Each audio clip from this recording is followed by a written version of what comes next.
I didn't block my mother's number until the day she called to ask if I could pay for my brother's wedding venue. Not congratulations on my promotion. Not, how are you handling the anniversary of Dad's death? Just, honey, Jake needs $8,500 by Friday. And you know how tight things are for him right now. My hands went cold around my coffee cup. Through my office window, I could see the Chicago skyline. 43 floors up, the city spread below me like a kingdom I'd built from nothing. From scholarships and student loans and 18-hour days. From every yes I'd said when I meant no.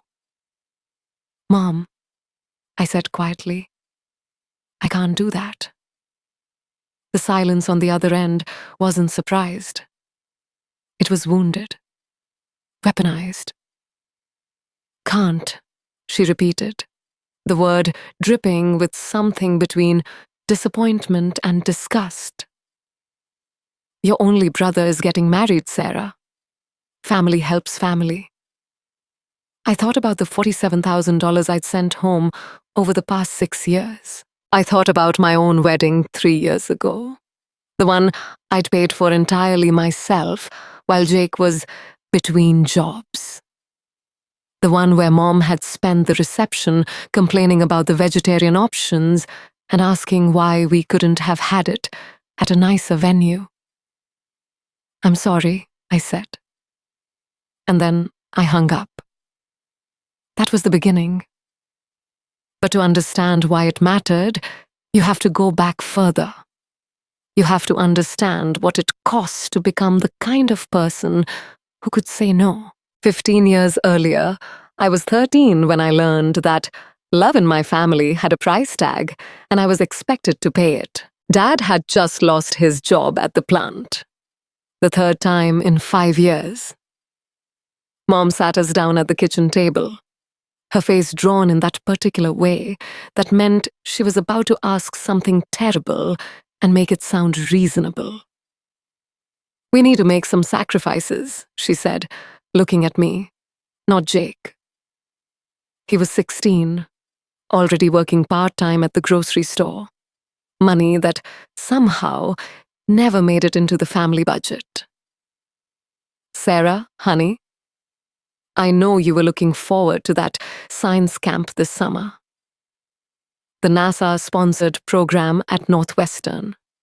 Full scholarship. My physics teacher, Mr. Chen, had written me a recommendation letter that started with, in 20 years of teaching, I have never met a student with more natural aptitude for theoretical physics. But we need you here, Mom continued. Someone has to watch your grandmother while I pick up extra shifts, and Jake has his job. I looked at my father. He was studying his hands. Those calloused fingers that had worked assembly lines and construction sites and factory floors. He didn't meet my eyes. What about Grandma's Medicare? I asked. Can't we? Don't be difficult, Mom snapped. This is what family does. We help each other. I went to my room and cried into my pillow until my eyes swelled shut.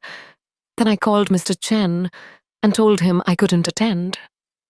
Sarah, he said, and I could hear the disappointment that felt worse than my mother's anger.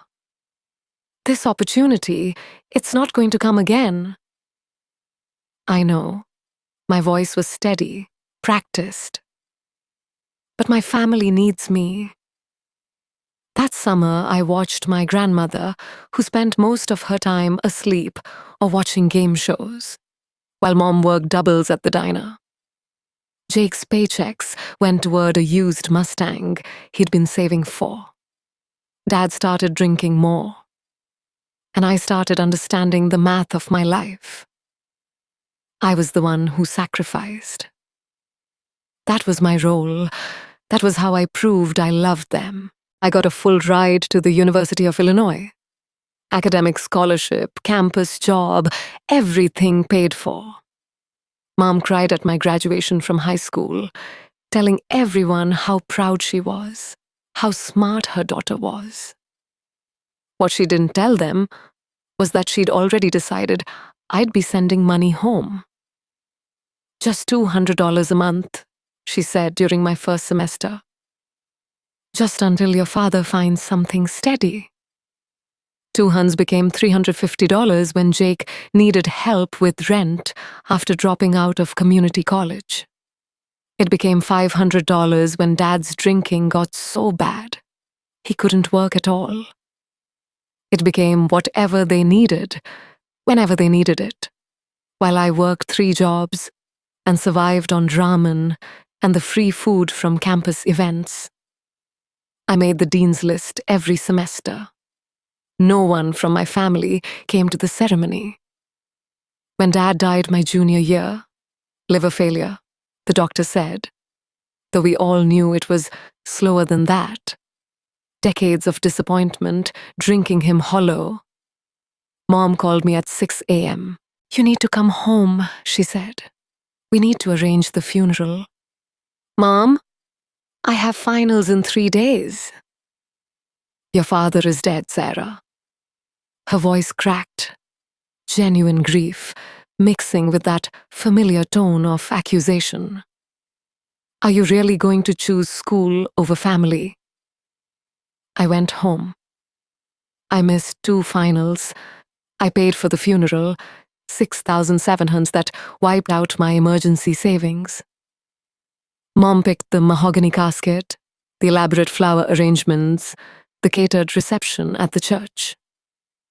"He deserves a dignified goodbye," she said, while I signed the credit card receipt with shaking hands. Jake didn't contribute anything. He was too emotional to work. I took incompletes in 2 classes and worked double shifts all summer to make up the money. When I tried to talk to Mom about it, she said, "I don't know why you're making such a big deal about this. Family takes care of family." That's what your father would have wanted? Yeah, what my father would have wanted, I thought, but didn't say, was to not drink himself to death at 53. By the time I graduated, summa cum laude, despite everything, I had it down to a science. Mom would call. There would be a crisis. The crisis would require money. I would send the money.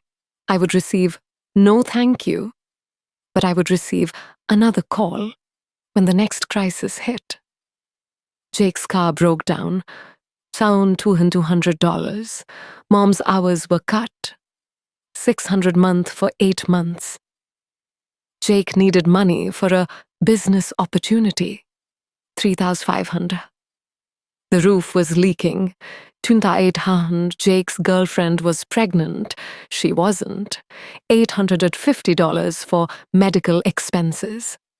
Grandma needed medication. She did, but Medicare covered it. $400. I got my MBA from Northwestern. I worked for a consulting firm where I regularly billed $350 an hour. I made 6 figures by the time I was 27. And I was always, somehow, broke.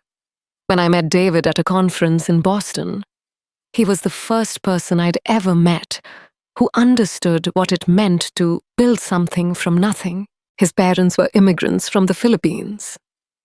He'd put himself through school the same way I had. On our 3rd date, over wine at a small Italian place in the Loop, I told him about my family. "They love you," he said, carefully. "But love isn't supposed to cost everything you have." "It's not like that," I said, automatically. They need help sometimes." He took my hand across the table. "Sarah, how much have you sent them in the last year?" I didn't know. I'd been deliberately not calculating it. That night, in my apartment, I went through my bank statements. 18 months of records, $34,600. I sat on my bathroom floor and cried so hard I threw up. David and I got married on a Saturday in October. Small ceremony at the courthouse. Reception at a restaurant we loved. Clean, simple, affordable. Mom complained that we hadn't invited extended family. Jake brought his new girlfriend and spent the reception talking loudly about how city weddings were pretentious. When I tried to introduce David's parents to mine, Mom spent 5 minutes talking about how hard it had been to raise me and Jake alone after Dad died, conveniently forgetting that Dad had been alive until I was 21. 2 weeks later, Jake called. "Hey sis, listen, I'm in a tight spot." I was in bed, finally relaxing after the whirlwind of the wedding and honeymoon. David was reading beside me. I put the phone on speaker. "What kind of tight spot?" "I need to borrow 5 grand. My roommate bailed on rent, and if I don't pay by Friday, I'm evicted." "Jake, I just paid for a wedding." "Yeah, your wedding." His voice went tight. "Some of us can't afford fancy parties. Some of us are just trying to survive." David's hand found mine, squeezed. "I can't help you this time," I said. "Can't or won't." "Jake?" "You know what? Forget it. I should have known. You go off to your big fancy life and forget where you came from. Mom was right about you." He hung up. I stared at the phone. What did he mean, Mom was right? David pulled me close. "Don't," he said. "Whatever it is, don't." But I called her anyway. "Oh, honey," Mom sighed when I asked. "I didn't want you to know. But after you told us you couldn't help with Jake's rent, we had a conversation. I said maybe you were just stressed from the wedding, but he thinks, well, he thinks maybe you're becoming selfish. That your new life is more important than your family." My apartment went quiet. Through the window, I could see Lake Michigan, dark water reflecting city lights. "I paid for Dad's funeral," I said softly. "We all made sacrifices, Sarah. I worked 3 jobs in college so I could send you money. And we appreciated it.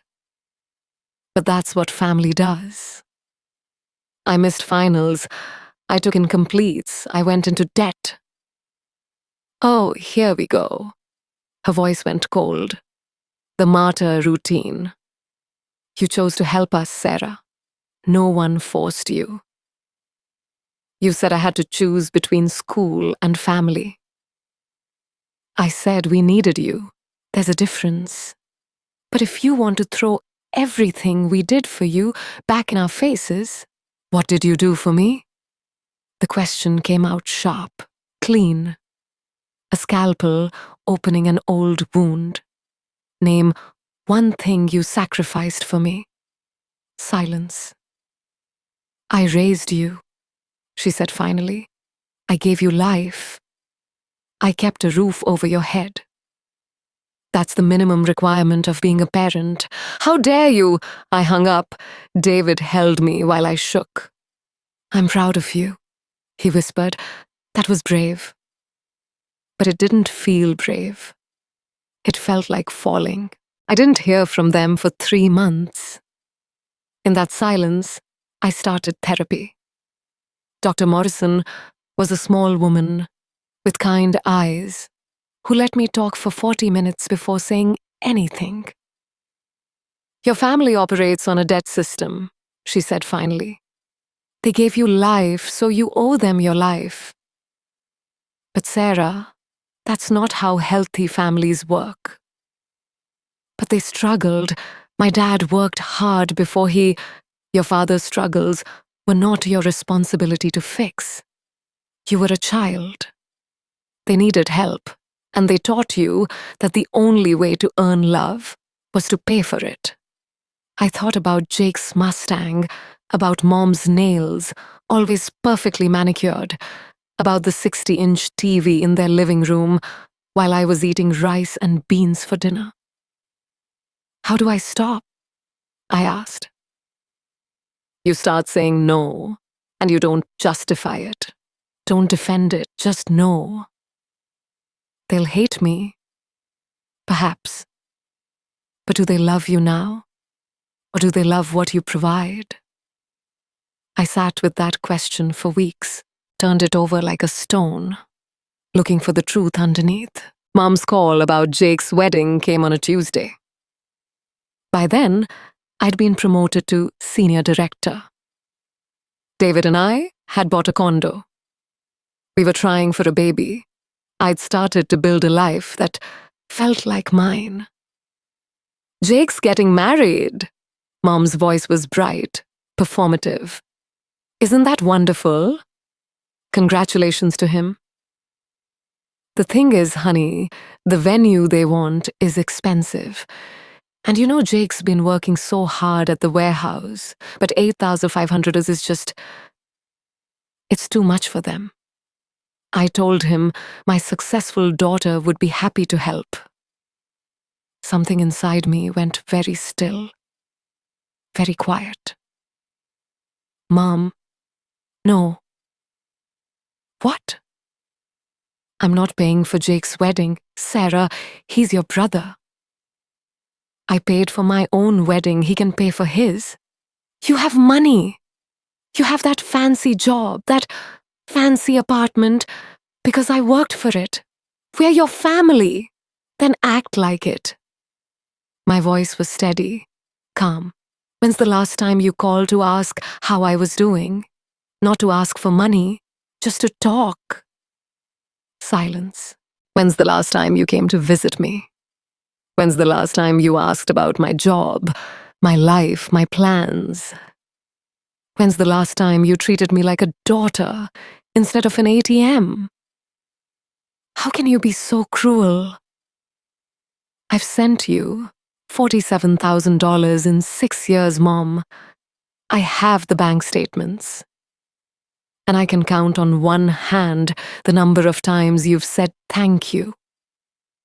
I heard her breath catch. Jake can get married at the courthouse like I did, or he can save up, or you can contribute. But I'm done. If you do this, she said, voice shaking, if you turn your back on your family like this, there's no coming back from it. I know, I said, and I hung up. The calls started immediately. Jake, Mom, aunts I hadn't spoken to in years, all with the same message. I was selfish, heartless, ungrateful. I blocked them all. David held me through the panic attacks. You did the right thing, he said, over and over, while I sobbed into his chest. Then why does it hurt so much? Because you wanted them to love you, and they taught you that love looks like sacrifice. But real love, Sarah, real love doesn't keep a ledger. I thought about all the times I'd said yes when I meant no. All the nights I'd worked extra shifts to cover someone else's crisis. All the dreams I deferred because family came first. Dr. Morrison helped me see it clearly. You weren't their daughter. You were their pension plan. The first month was agony. Every notification made my heart jump. Every unknown number felt like an ambush. I found myself checking their social media obsessively. Mom's Facebook, full of cryptic posts about ungrateful children and family betrayal. Jake's Instagram, showing him at bars, at restaurants, living a life that looked nothing like the poverty they'd described when asking for money. Look at this, I showed David one night. Jake's new post, front row tickets to a Bears game. 300 seats, I said, minimum. He made a choice, David said gently. He chose to spend money on that instead of his wedding venue. But they said I was heartless for not helping. They lied. They're lying to themselves, and they've been lying to you for years. I deleted their social media from my phone. 6 months later, my cousin Rachel called. We'd been close as kids, then drifted apart. "I need to tell you something," she said, "about your mom and Jake." My stomach dropped. "What?" "The wedding happened last month at a country club. Open bar, live band, the whole thing." I couldn't speak. "Sarah, the venue cost $15,000. Your uncle saw the invoice." The room tilted. $15,000? Your mom paid for it. Well, partially. She took out a loan, but she had savings. Jake knew she had savings. They just... Rachel's voice went soft. "They wanted you to pay for it instead. They thought you would. They were shocked when you didn't." I sat down hard on the couch. She had the money the whole time. Yeah. It wasn't about need. It had never been about need. It was about control, about keeping me locked in that role.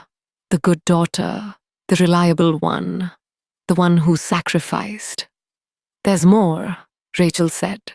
"Jake's girlfriend, fiancé, wife now. She comes from money. Her parents paid for half the wedding. Jake's been working at his father-in-law's company for 6 months. Making $65,000 a year.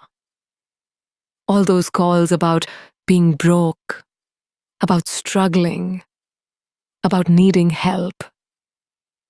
Thank you for telling me," I said quietly. After I hung up, I cried. But not from sadness, from rage, from years of being manipulated and guilted and used. David found me on the floor of our bedroom, hands shaking.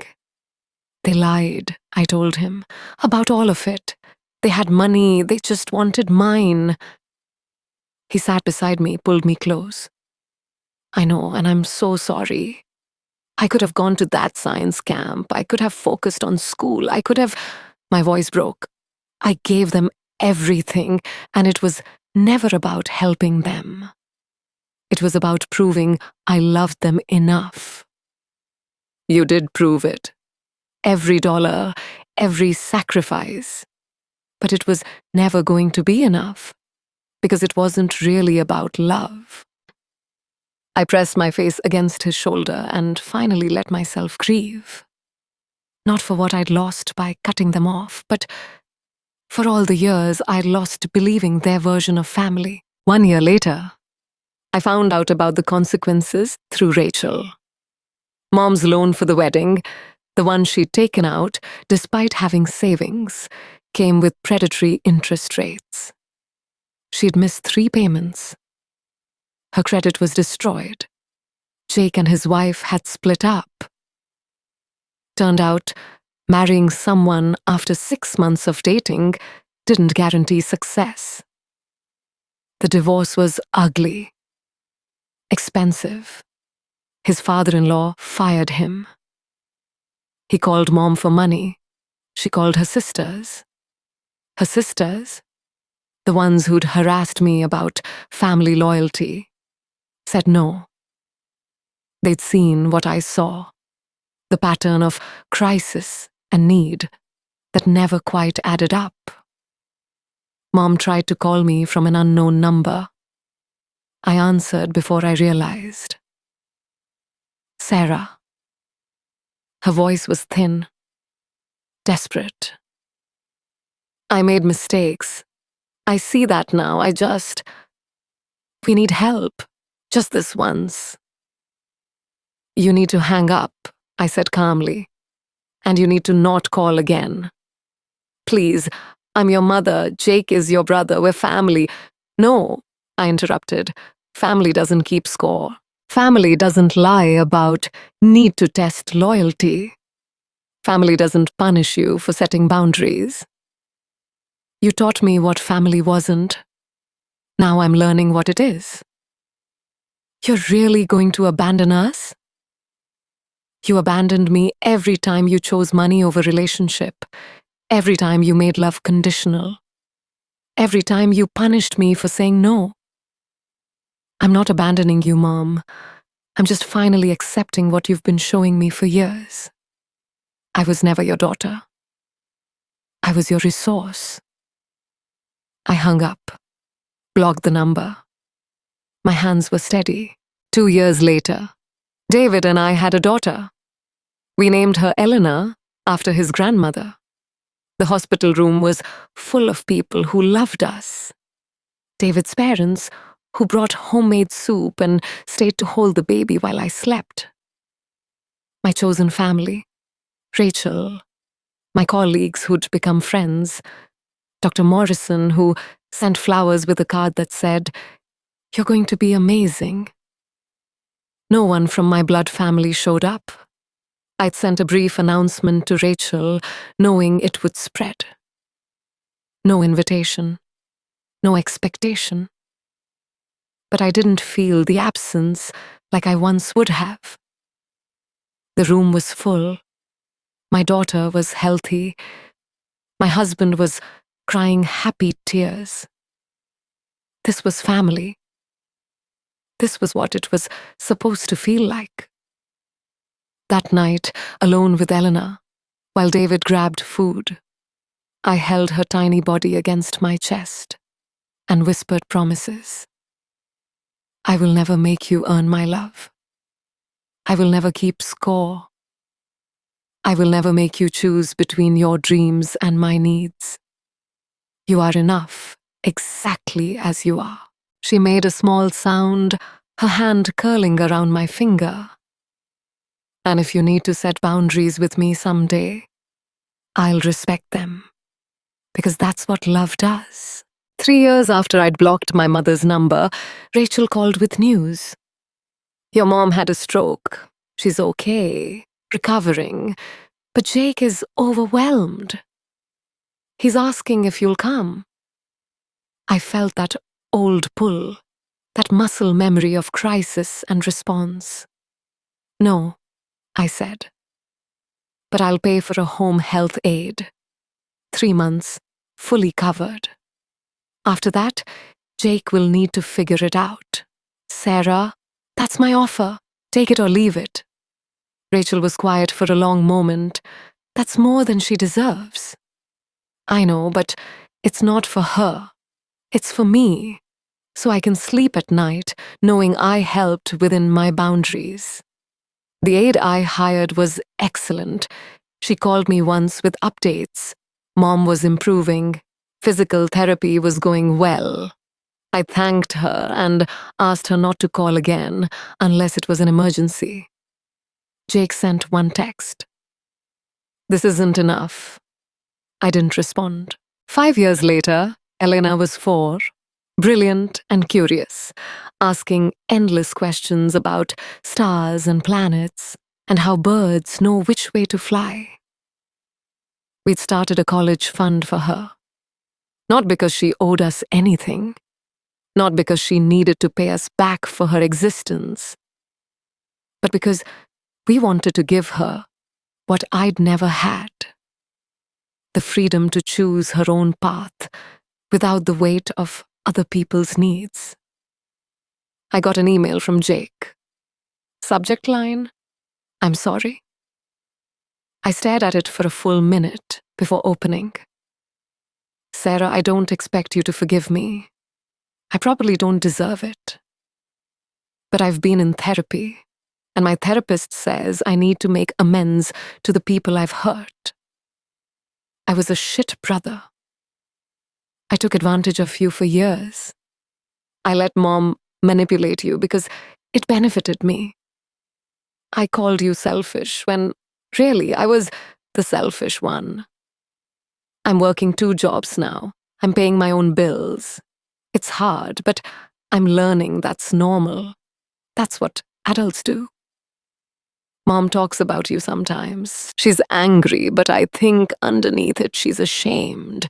She knows she lost you. We both did. I don't want your money.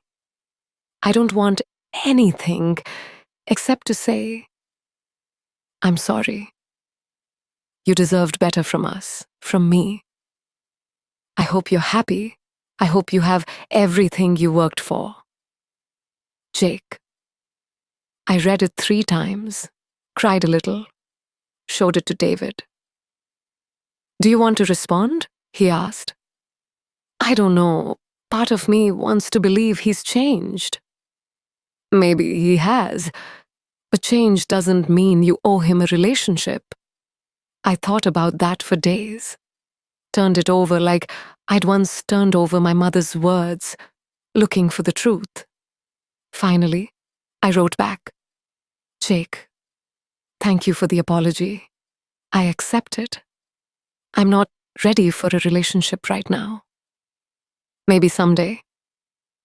But I appreciate you acknowledging what happened. I hope you continue to build a life you're proud of.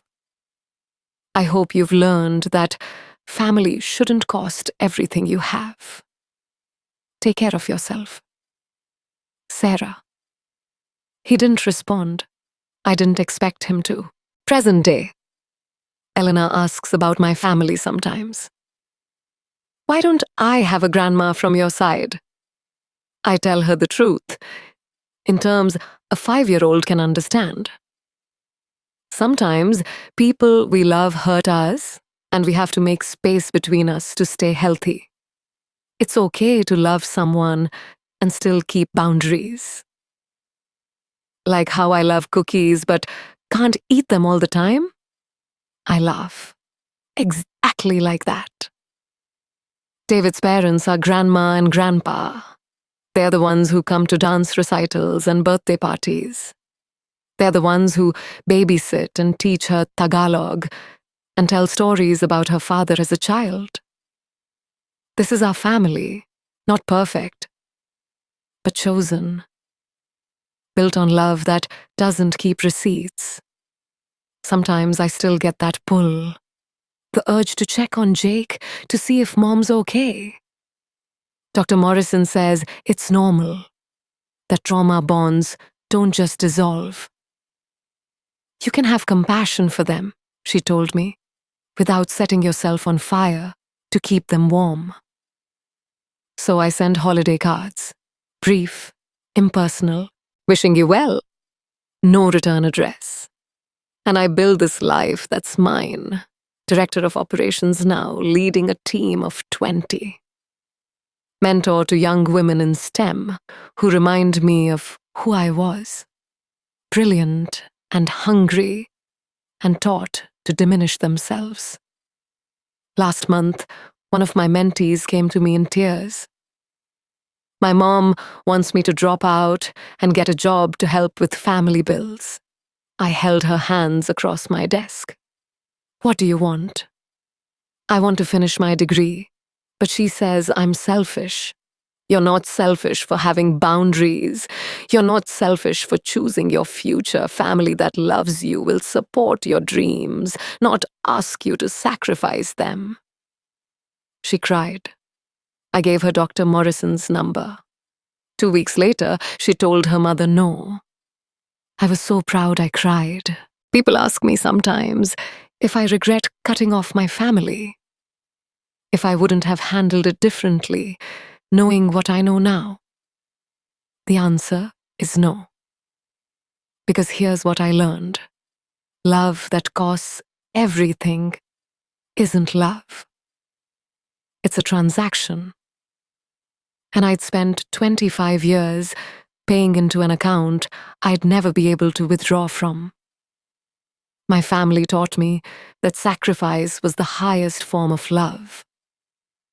That martyrdom was noble. That saying no was betrayal. But they were wrong. The highest form of love is respect. It's showing up without expecting payment. It's supporting someone's dreams even when they don't benefit you. It's saying, I love you without adding prove it. I spent years trying to earn something they were never going to give me. And when I finally stopped trying, When I finally set boundaries, they proved exactly who they were. People who wanted my resources more than they wanted me. That knowledge hurt. It still hurts sometimes. In that space between sleeping and waking, when old wounds feel fresh. But it also freed me. Freed me to build a family that celebrates my successes instead of resenting them. Freed me to love without fear. Freed me to teach my daughter that she is inherently worthy. Not because of what she can provide, but because she exists. The math of my life is different now. I count blessings instead of debts. I measure love in presence, not dollars. And when Elena is older, when she asks about boundaries and family and how to know the difference between helping and being used, I'll tell her this. Real family doesn't make you choose between yourself and them. Real family celebrates when you succeed. Real family shows up without being asked and leaves when you ask them to. Real family loves you not for what you can give them, but for who you are. And if someone tells you that love requires you to destroy yourself, run. Run fast and build a life so beautiful, so full, so completely yours that you never look back and wonder if you made the right choice. Last week, I got a package in the mail. No return address, but postmarked from my hometown. Inside was a single item, my father's watch. The one I'd given him for his 50th birthday, saved up for months to afford. The one I thought had been buried with him. There was a note in Jake's handwriting. Found this in Mom's things. Thought you should have it. I turned the watch over. The engraving was still there. To Dad, who taught me to work hard. Love, Sarah. I cried holding it. Not for what was lost, but for what I'd reclaimed. The part of me that believed in hard work, in building something, in dreams that weren't supposed to cost everything. David found me in our bedroom, watch clutched in my hand. You okay? I nodded. I'm okay. I'm good. And I was, because the girl who bought this watch, who worked 3 jobs and sent every penny home, who believed love meant sacrifice, she'd grown into a woman who knew better, who knew that the best revenge wasn't anger or bitterness or cruelty. It was building a life so full of real love, real family, real joy, that the toxic patterns of the past couldn't touch her anymore. I put the watch in my jewelry box. Maybe someday I'd give it to Eleanor. Maybe I'd tell her about her grandfather, the complicated truth of him, about how you can love someone and still not be able to save them. But for now, I closed the box and went downstairs, where my daughter was teaching my husband the dance she'd learned at school, where David's mother was making dinner in our kitchen, where laughter filled the spaces that used to hold silence and shame. This was my revenge, happiness, health, boundaries that held firm, a family built on choice, not obligation. And it was enough. It was more than enough. It was everything.